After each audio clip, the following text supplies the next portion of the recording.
সকালে তাড়াহুড়ো করে কি বানাবেন ভাবছেন? মাত্র 1 ফোঁটা তেল দিয়ে অসাধারণ সুস্বাদু হাই প্রোটিন এই ব্রেকফাস্ট তৈরি করুন, যেটা খেতে হবে অসাধারণ আর পেট অনেকক্ষণ ভরাও থাকবে। নমস্কার বন্ধুরা, আপনারা আছেন সুচিস্মিতার সাথে অ্যাসর্টেড রেসিপিসে। আর এখানে আমি 1 কাপ মুসুর ডাল নিয়ে নিয়েছি। এই ডালটাকে আমি 2-3 ঘন্টার জন্য ভিজিয়ে রেখেছিলাম। আপনি যদি সকালের জলখাবারে এটা বানান তাহলে আগের দিন রাত্রে ভিজিয়ে রাখলেই হবে। এই 1 কাপ ডাল খুব সুন্দরভাবে ভিজে গেছে, আপনারা দেখতে পাচ্ছেন ডালগুলো ফুলে গেছে। এখন এটা আমি বেটে নেব। বেটে নেওয়ার জন্য একটা মিক্সার জারে ডালটা নিয়ে নিলাম। এর মধ্যে দিয়ে দিলাম 1টা কাঁচা লঙ্কা, 4-5 কোয়া রসুন আর দিয়ে দিলাম স্বাদ মতো নুন। এখানে আমি 1.5 চা চামচের মতন দিলাম। নুনটা এই সময় দিয়ে দিলে খুব মিহি বাটা হয়, তাই আগেই অ্যাড করলাম। ডালটা মোটামুটি প্রয়োজন মতো জল দিয়ে বেটে নেবেন, তবে খুব বেশি জল কিন্তু দেবেন না। মোটামুটি মিহি করে বাটার জন্য যতটুকু জল প্রয়োজন ততটুকু দেবেন।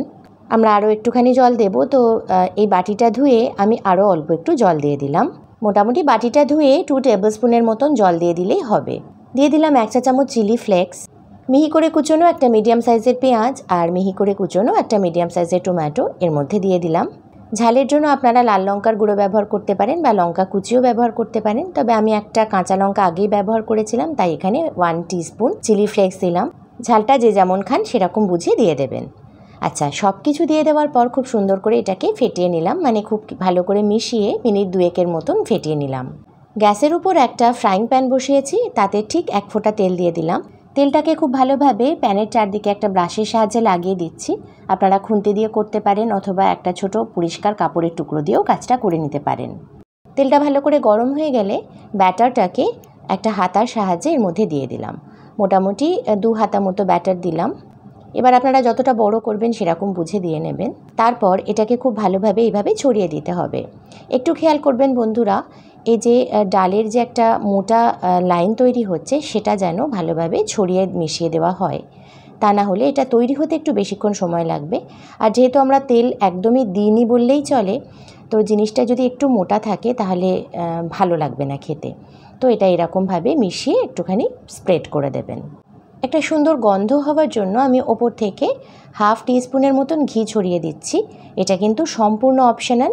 একদম হেলদি ওয়েতে তৈরি করতে চাইলে এখানে 1 ফোঁটা তেলে যেভাবে দেখিয়েছি সেভাবেই করবেন।